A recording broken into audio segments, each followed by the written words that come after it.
우리는 저번 시간에 모압 평지에 진을 치게 된 이스라엘과 그로 인해서 큰 두려움을 가지고 있었던 모압 왕 발락의 모습을 보았습니다. 발락 왕은 이스라엘로 인한 두려움을 해결하기 위해서 부올의 저주 전문가인 발람을 불러오려고 했지요. 그래서 발람이 먼저 어떤 인물인가 살펴보았었습니다. 오늘은 이제 발람이 모압으로 오는 그런 과정을 그린 내용입니다. 7절부터 9절을 다시 한번 읽어보겠습니다. 앞에 22장 7절부터 9절까지 함께 읽어봅니다. 시작. 모압 장로들과 미디안 장로들이 손에 복채를 가지고 떠나 발람에게 이르러 발락의 말을 그에게 전하매 발람이 그들에게 이르되 이 밤에 여기서 유숙하라. 여호와께서 내게 이르시는 대로 너희에게 대답하리라. 모압 귀족들이 발람에게서 유숙하니라. 하나님이 발람에게 임하여 말씀하시되 너와 함께 있는 이 사람들이 누구냐? 모압의 장로들이 손에 복채를 들고 지금 발람을 찾아갑니다. 여기서 말하는 복채라고 하는 이 히브리 단어는 기본적으로 점치는 것, 주술, 그리고 마술 이런 것과 연결지어서 사용하는 단어입니다. 그래서 주술에 대한 대가, 마술에 대한 대가 이런 의미로 사용되던 단어예요. 그래서 이런 단어를 보면 발람은 분명히 주술사 같은데, 근데 여호와께 내가 물어보겠소 라고 해서 하나님 또 말씀으로 이 발람에게 임하시는 모습을 보면 또 선지자 같기도 한 거예요. 저번 시간에도 말씀드렸는데, 그러나 성경 전체에 대한 발람의 평가를 보면 그는 선지자이기보다 주술사의 모습이 더 크고, 조금 대우해 준다고 하면 거짓 선지자라고 베드로서에 있는 대로 거짓 선지자로 볼 수 있을 겁니다. 어찌 됐거나 그는 하나님만 섬기는 이방 선지자는 아니었던 것 같습니다. 하나님도 섬기는 이방의 어떤 사람으로 최소한 보여집니다. 최대한 보여지는 거죠. 하나님은 왜 이런 자에게 말씀을 주셨을까요? 우리가 여기서 한 가지 먼저 생각해 봐야 되는 것은 뭐냐면, 마태복음 7장 22절과 23절에 보면 이렇게 기록되어 있어요. 그날에 많은 사람이 나더러 이르되 주여 우리가 주의 이름으로 선지자 노릇을 하며 주의 이름으로 귀신을 쫓아내며 주의 이름으로 많은 권능을 행하지 아니하였나이까 하리니 그때에 내가 그들에게 밝히 말하되 내가 너희를 도무지 알지 못하니 불법을 행하는 자들아 너희에게서 떠나가라 하리라. 하나님의 선한 자들만 예언을 하고 선지자 노릇을 하는 게 아니라고 여기 나와 있어요. 그렇죠? 악한 자들도 선지자 노릇을 합니다. 하나님 앞에 불법을 행한 자들이라는 책망을 받을 자들도 때로는 귀신을 쫓아내기도 한다라고 하는 얘기예요. 그러니까 여러분 하나님 앞에서 내가 선지자 노릇을 했다, 내가 귀신을 쫓았다, 이런 게 그 사람의 종교적 영적 수준이라고 말할 수 없는 거예요. 그렇죠? 여기 분명하게 여기서 드러납니다. 선지자 노릇을 하고 귀신을 쫓아내고 많은 권능을 행한다 하더라도 그의 영적 수준이 높은 것도 아니고 그 안에는 종교적인 사기꾼도 있고 하나님의 악한 도구로 쓰임받는 자도 있을 수 있다라고 하는 겁니다. 발람은 종교적 사기꾼에 속할지 발람은 그냥 악한 도구로 쓰임받은 자에 속한지 정확하게 분별할 수는 없으나 악한 도구 정도로 쓰인 자가 아닌가 개인적으로는 이렇게 좀 생각을 해보기도 합니다. 어찌됐거나 오늘 본문 속에서 하나님이 발람에게 말씀으로 임하여 말씀을 주셨다라고 하는 것은 뭐냐면, 하나님께서 이스라엘을 어떻게 지켜내고 계시는지를 보여주기 위한 의도로 기록된 것으로 여겨집니다. 왜냐하면 지금 발락 왕이 발람을 불러오고 이스라엘을 저주하게 만들려고 하는 이 일련의 과정들은 이스라엘은 전혀 뭐예요? 모르고 있는 거예요. 그들이 모르는 중에 이게 지금 진행되고 있고, 그들이 모르는 중에 하나님은 섭리하셔서 저주하지 못하게 지금 역사하고 있는 거예요. 모세가 이 내용을 언제 어떻게 알게 되었는지는 모르겠어요. 그러나 하나님이 알게 하셨는지 누구를 통해서 하나님이 듣게 하셨는지는 알 수 없으나 지금 이 발락과 발람이 불러오는 이 일련의 내용들, 그 발람이 제단을 쌓고 막 저주하려고 그렇게 몸부릴 텐데 하나님 그 입을 막고 축복하게 하신 이 사건들은 일단 기본적으로 이스라엘은 전혀 모르고 있는 상태에서 진행이 되고 있다는 것이죠. 그래서 보이지 않는 곳에서도 하나님은 이스라엘을 신실하게 지켜내고 계신다라고 하는 사실을 지금 우리에게 보여주는 겁니다. 마찬가지로 하나님은 오늘도 저와 여러분들을 어떻게 지켜내고 계세요. 우리가 모를 뿐이 나를 위해 이 우주 만물도 움직이실 수 있는 분이 하나님입니다. 나를 위해요. 참 놀라운 얘기인데 나를 위해 이 나라의 정치 판도를 바꾸실 수도 있는 분이 하나님입니다. 여러분들을 살리려고 지금 남북전쟁이 일어나지 않게 하고 계시는 것일 수도 있어요. 누군가 구원받아야 될 그 사람을 인치기 위해서 하나님은 아직까지도 세계의 평화를 지켜내고 계시는 거예요. 얼마나 놀라운 일입니까? 에이 뭐 나 같은 것을 이렇게 말하실 수 있겠죠. 하나님은 그렇게 안 보세요. 야, 너 때문에 이 세계가 아직 멸망 안 당하고 있는 거야. 네가 어떤 존재인 줄 알아? 너 아니었으면 내가 천사들에게 그 사방 바람을 붙잡고 있던 손을 놓으라고 했을 거야. 너를 구원에 이르게 하고 너를 성숙하게 만들 때까지 내가 그 손 붙잡고 놓지 말라고 내가 명령했어. 너 때문이야. 여러분 감사합니다. 여러분들 때문에 아직 이 한국 땅이 멀쩡합니다. 서로 바라보고 보세요. 옆에 계신 분 때문에 여러분들이 지금 복 받고 살아 계시는 거예요. 아시겠어요? 응? 그러니 서로 잘하셔야 됩니다. 사기치지 마시고 거짓말하지 마시고 응? 사랑하시고 사랑을 나누시고 그러셔야 돼요. 내 옆 사람 때문에 앞뒤 사람 때문에 지금도 세계 평화는 지켜지고 있습니다. 농담 같지만 진짜예요. 자, 12절과 13절을 보시죠. 12절과 13절 함께 읽습니다. 시작. 하나님이 발람에게 이르시되 너는 그들과 함께 가지도 말고 그 백성을 저주하지도 말라. 그들은 복을 받은 자들이니라. 발람이 아침에 일어나서 발락의 귀족들에게 이르되 너희는 너희의 땅으로 돌아가라. 여호와께서 내가 너희와 함께 가기를 허락하지 아니하시느니라. 하나님께서 발람에게 너희는 모압 장로들과 절대 가지 말아라 이야기를 합니다. 근데 그 이유가 뭐예요? 성경에 가지 말라고 하는 이유. 이스라엘은 이미 뭐했다? 복을 받은 자다. 이게 놀라운 거예요. 이미 복을 받은 자이기 때문에 가지 말아라. 여기에는 어떤 의미도 담겼냐면 복을 이미 받은 자이기 때문에 네가 저주해서는 안 된다. 이 복은요, 이미 이스라엘이 받은 이 복은 누구 때문에 뺏길 수 있는 복일까요? 아니에요. 환경 때문에 뺏길 수 있는 복도 아니고 누가 저주한다고 뺏길 수 있는 복이 아니란 말이에요. 그들은 이미 복을 받은 자다라고 하는 것은 하나님의 이미 복을 주신 하나님의 의지이기 때문에 절대 누구로 인해서 어떤 상황이나 여건으로 인해서 변하거나 빼앗기지 않는 복이에요. 이 말은 다르게 하면 네가 저주해봤자 소용이 없다. 그리고 이스라엘은 세상으로부터 저주받을 대상이 아니다라고 하는 거예요. 그런데 네가 가서 저주하려고 하는 어리석음을 범하면 안 된다라고 하는 게 이 안에 그냥 바탕에 깔려 있는 내용인 거죠. 그렇게 이미 복받은 자, 세상이 저주할 수 없는 자 누구입니까? 옆에 사람 보세요. 그 사람이요, 세상이 저주할 수 없는 신분의 사람이에요. 표정들이 목사님이 좀 장난치시나 이러는 표정이신데 아니라니까요.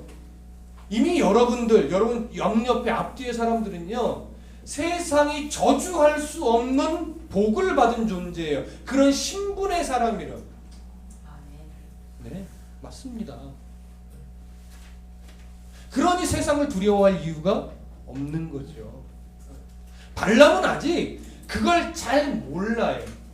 하나님이 가지 말라, 그들이 이미 복 받은 자다 하니까 내가 첫 번째라서 그들에게 모압 장로들에게 말합니다. 하나님이 가지 말랍니다. 그냥 돌아가십시오. 네. 여기까지는 좋았어요. 자, 14절, 15절, 16절 다 같이 읽어봅니다. 시작. 모압 귀족들이 일어나 발락에게로 가서 전하되 발람이 우리와 함께 오기를 거절하더이다.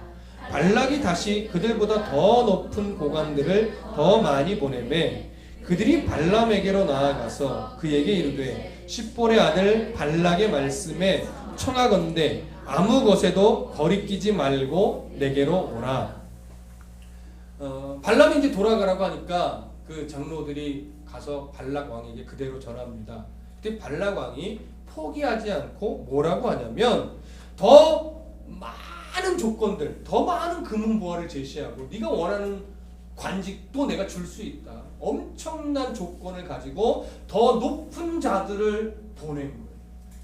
그래서 발람에게 아무것도 거리끼지 말고 오기만 해라.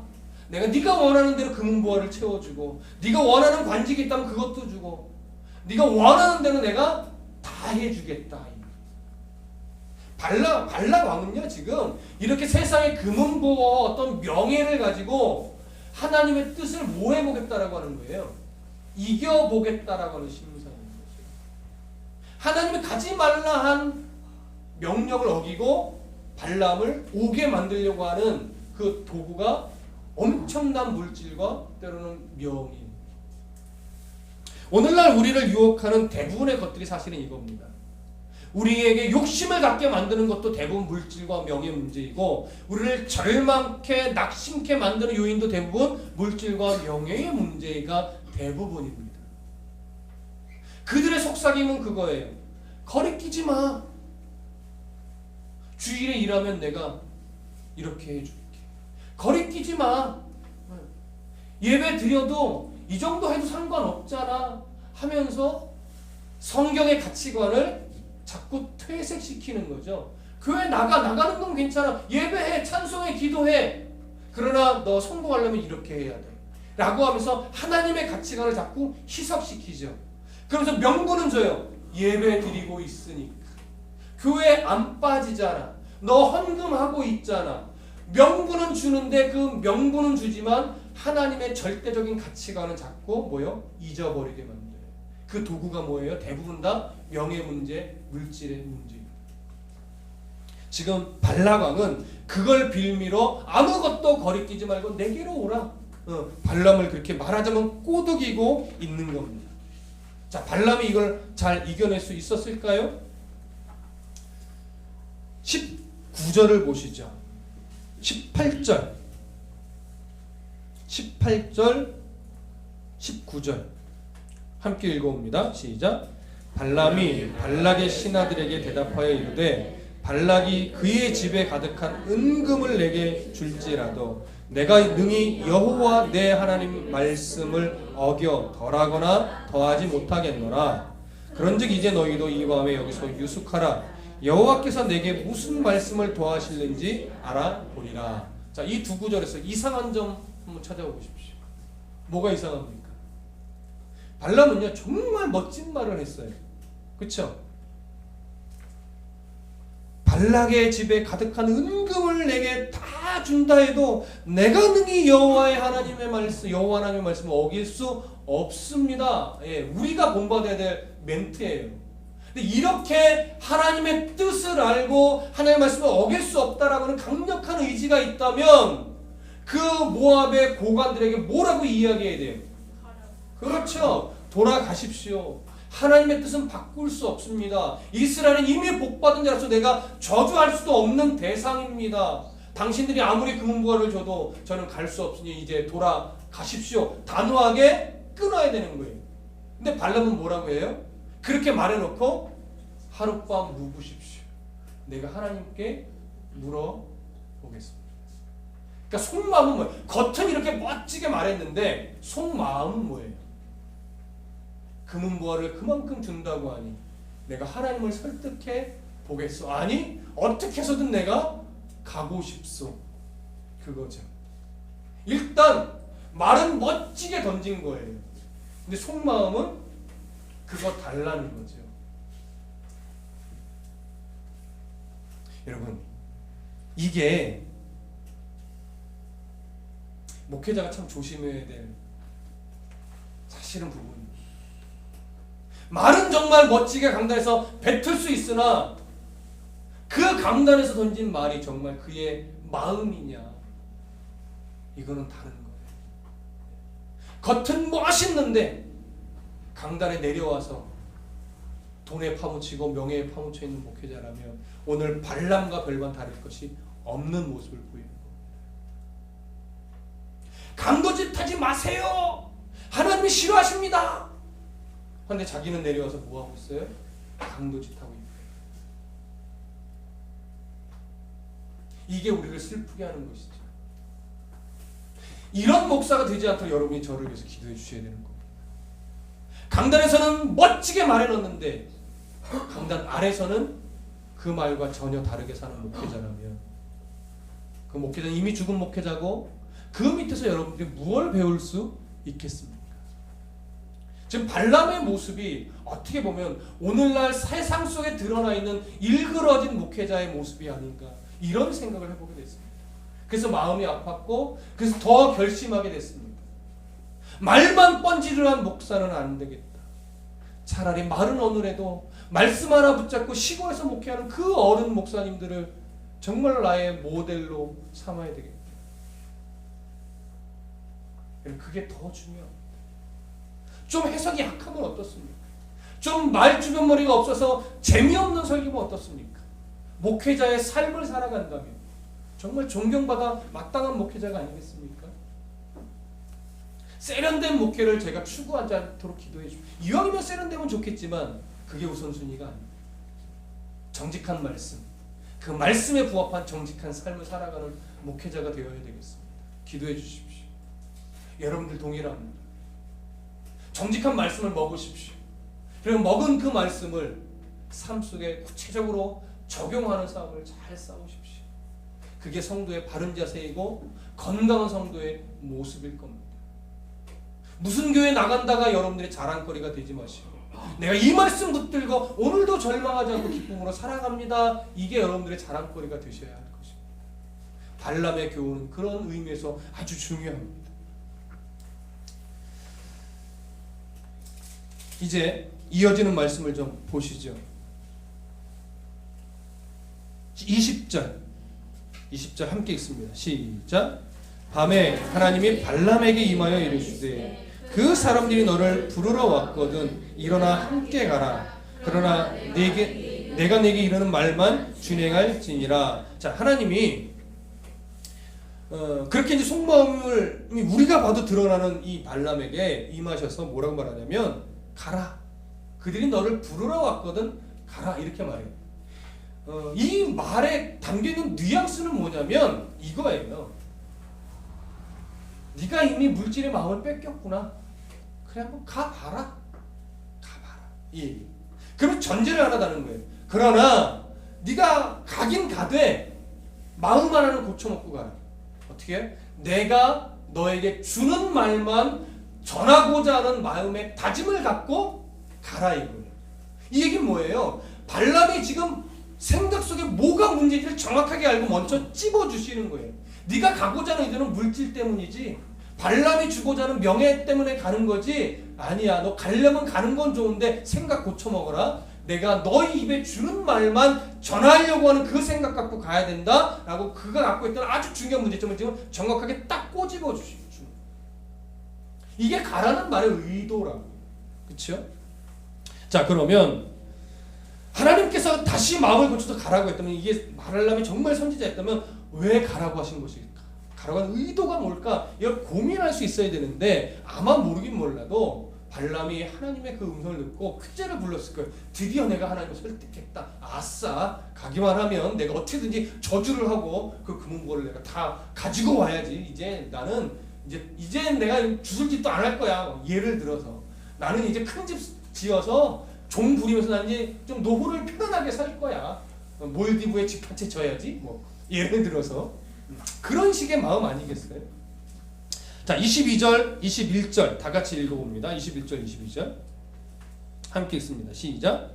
발람이 아침에 일어나서 자기 나귀의 안장을 지우고 모압 고관들과 함께 가니 그가 감으로 말미암아 하나님이 진노하심으로 여호와의 사자가 그를 막으려고 길에 서니라. 발람은 자기 나귀를 탔고 그 두 종은 그와 함께 있더니. 자, 가라고 해서 결국은 이제 발람이 그 아침에 나귀에게 안장을 쥐고 모압 고관들과 함께 출발을 합니다. 근데 마치 변덕쟁이 하나님처럼 그 길을 나선 지 얼마나 됐는지는 알 수 없으나 22절에서 그가 감으로 말미암아 하나님 뭐 하셨어요? 진노하셨어요. 이게 뭐예요? 어젯밤엔 가라 해놓고서 다음날 아침에 출발하자마자 하나님이 그가 감으로 말미암아 뭐 했대요? 진노하셨대요. 이게 해석이 참 어려운. 왜 또 화를 내셨을까? 전체적인 의미는 알겠는데 왜 가라 했다가 또 감으로 내서 화를 내시는가? 이거 우리가 좀 이해하기 좀 어렵습니다. 전통적인 해석은 뭐냐면 발람이 길을 나설 때 하나님의 말씀만 전하겠다는 의지를 갖고 출발했어야 되는데 그 의지는 온데간데 없고 아까 말씀드렸듯이 속으로 쾌재를 부르면서 아싸 내가 드디어 하나님 설득을 받아냈다. 내가 가서 이제 저주만 성공하면 된다. 이런 식의 자세로 갔기 때문에 하나님이 진노하셨다라고 하는 것이 전통적인 해석입니다. 근데 그 해석을 많이들 따르고 있고 저도 그 해석을 사실은 따라갑니다. 이유는 32절을 한번 보세요. 32절 함께 읽어봅니다. 32절 시작. 여호와의 사자가 그에게 이르되 너는 어찌하여 네 나귀를 이같이 3번 때렸느냐? 보라 내 앞에서 네 길이 사악함으로 내가 너를 막으려고 나왔더니. 그 여호와의 사자가 지금 왜 나귀의 길을 막았어요? 발람의 길이 사악했기 때문에. 그래서 이 사악하다는 게 뭐냐라고 하는 것을 볼 때 아마 그가 출발하는 의도 자체가 하나님이 내 말만 전하라는 전제를 싹 잊어버리고 어떻게 해서든지 내가 저주를 성공해서 그 금은보화와 명예까지도 취해버리라. 이런 어리석음의 자세를 갖고 출발했기 때문에 하나님이 그 길을 진노하신 것으로 보여지고 하나님의 의지를 발람에게 보여주시는 것이 아닌가 이런 생각을 갖게 됩니다. 그래서 이제 하나님이 진노하셨어요. 23절부터 30절까지 한번 보시죠. 함께 읽어보겠습니다. 23절부터 30절 시작. 나귀가 여호와의 사자가 칼을 빼어 손에 들고 길에 선 것을 보고 길에서 벗어나 밭으로 들어간지라. 발람이 나귀를 길로 돌이켜 채찍질하니 여호와의 사자는 포도원 사이 좁은 길에 섰고 좌우에는 담이 있더라. 나귀가 여호와의 사자를 보고 몸을 담에 대고 발람의 발을 그 담에 짓누르매 발람이 대신 채찍질하니 여호와의 사자가 더 나아가서 좌우로 피할 데 없는 좁은 길에 선지라. 나귀가 여호와의 사자를 보고 발람 밑에 엎드리니 발람이 노하여 자기 지팡이로 나귀를 때리는지라. 여호와께서 나귀 입을 여시니 발람에게 이르되 내가 당신에게 무엇을 하였기에 나를 이같이 3번 때리느냐. 발람이 나귀에게 말하되 내가 나를 거역하였기 때문이니 내 손에 칼이 있었다면 곧 너를 죽였으리라. 나귀가 발람에게 이르되 나는 당신이 오늘까지 당신의 일생 동안 탄 나귀가 아니냐.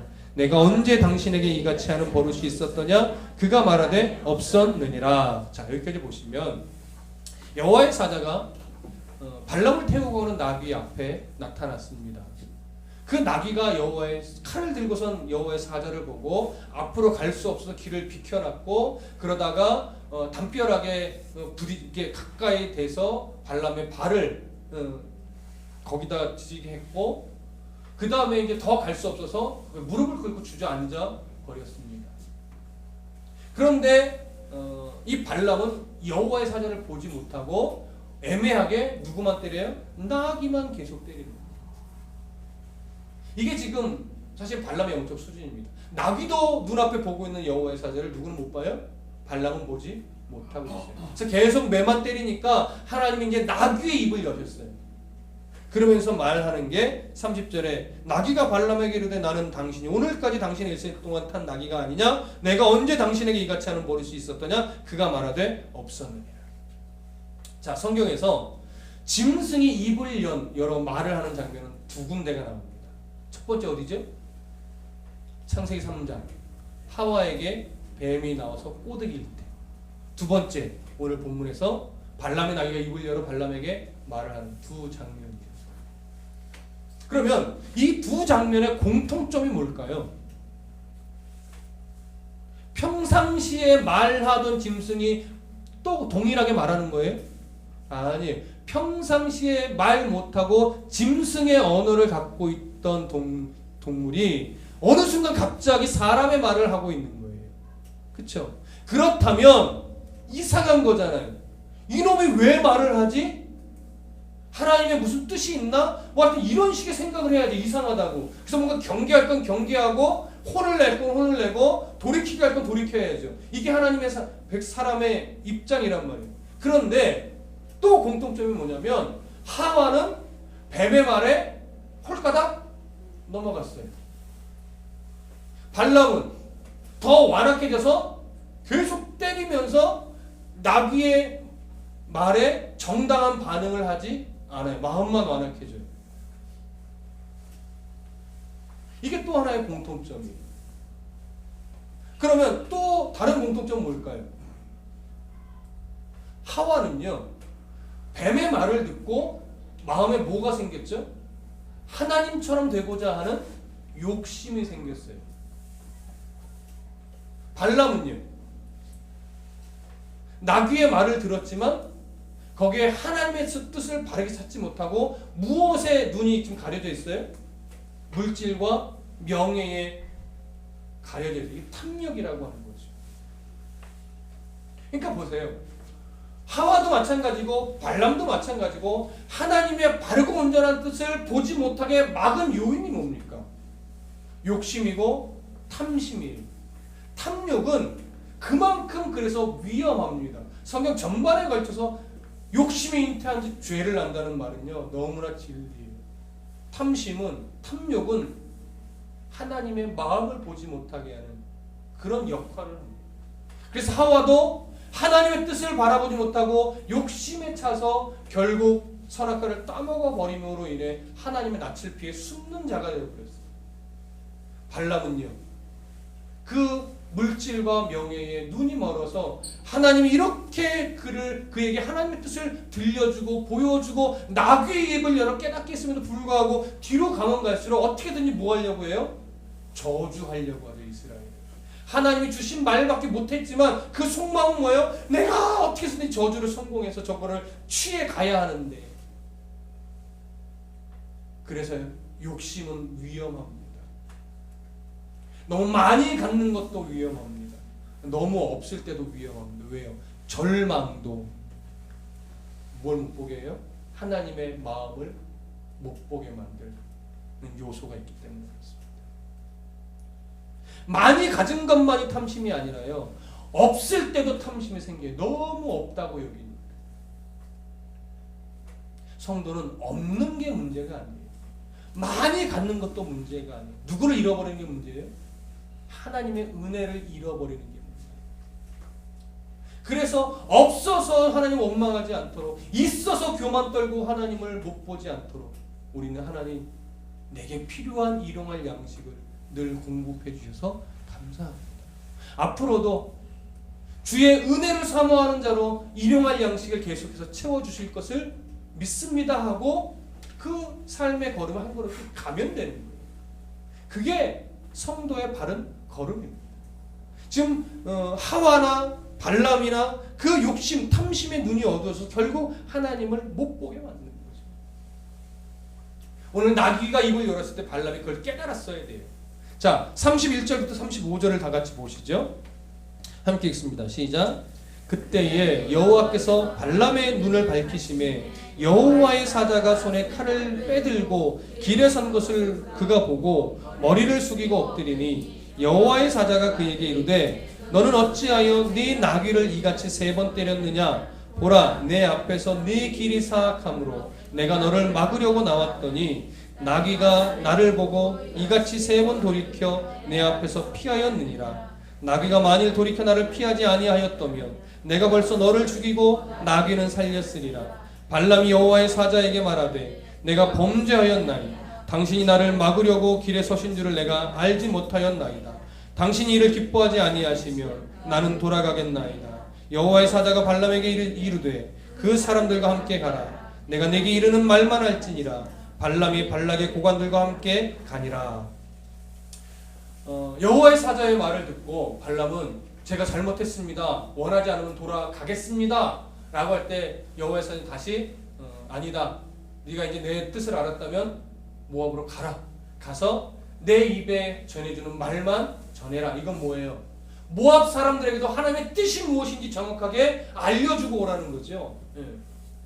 근데 이 발람의 이 뉘우침이 정직한 회개였으면 참 좋았을 텐데 앞으로 살펴보게 되겠지만 발람에 이어지는 어떤 기록의 내용들을 보면 이것이 정직한 회개로 보이지 않아요. 저는 그렇게 표현을 하게 되더라고요. 아쉬움의 뉘우침. 아휴, 가기만 했어도 막 이런 아쉬워하면서 어떻게 돼요? 원하시지 않으면 안 가겠습니다. 그냥 돌아가시죠 뭐.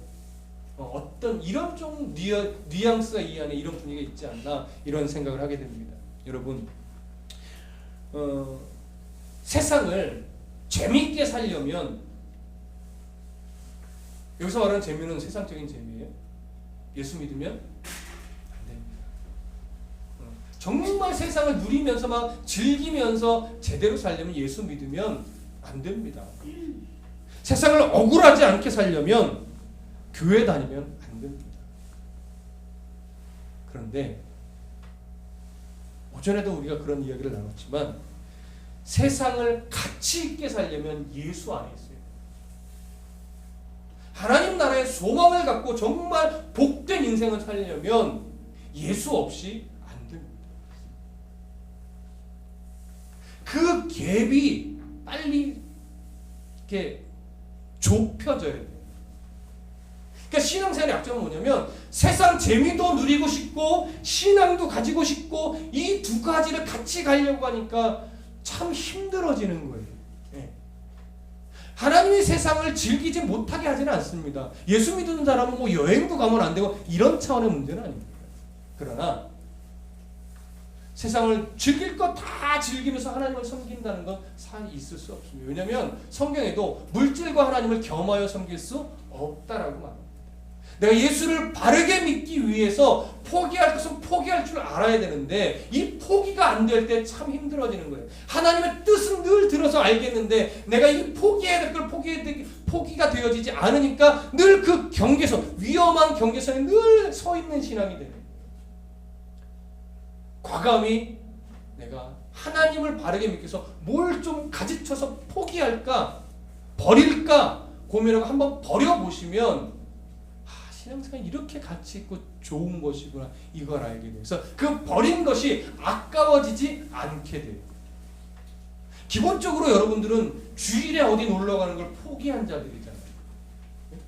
주일을 온전하게 주의 전에서 말씀과 함께 예배하며 또 교회를 섬기고 성도를 섬기며 살아가고자 지금 결심하고 주일을 하나님께 드린 자잖아요. 그렇죠? 예, 그렇게 주일을 주 안에서 보내면서 여러분들이 정말 말씀 안에 찾는 기쁨이 있어야 돼요.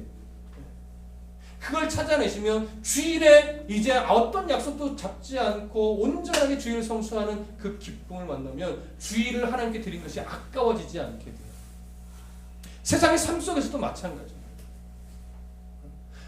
주일처럼 뭐 세상의 삶을 다 버리고 교회만 매진해라? 그거 아니지요. 열심히 공부하고 열심히 일하고 성실하게 자기 맡기는 삶을 사는데 그 삶 속에서 내가 그리스도인다워지지 않는 삶의 어떤 가지들이 있다면 그걸 끌어내는 싸움을 하는 거예요.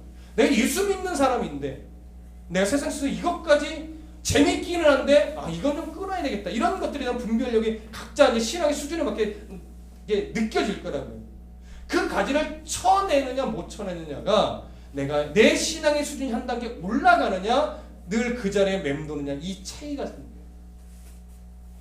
발람도 그 가지를 지금 못 쳐내는 거예요. 여러분.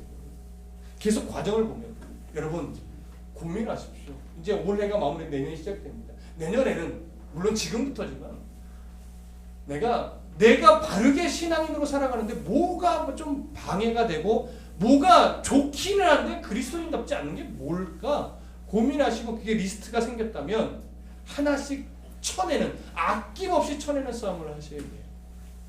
그래야 발람과 같은 그 유혹에 넘어지지 않습니다. 발람은 그 가지를 못 쳐내서 결국 넘어지죠. 그래서 불의의 싹새 대명사로 그 이름이 올려진단 말이에요. 여러분들이 그런 똑같은 전철을 밟아서는 안 되겠습니다. 오늘 발람의 이 교훈을 우리 가슴에 새기고 어떤 내 개인적인 사사로운 욕심에 사로잡혀서 하나님의 뜻을 잃어버리는 그런 어리석음을 범치 말고 정말 오히려 세상을 축복할 수 있는 그런 성도의 수준이 되시길 간절히 바랍니다. 기도하겠습니다.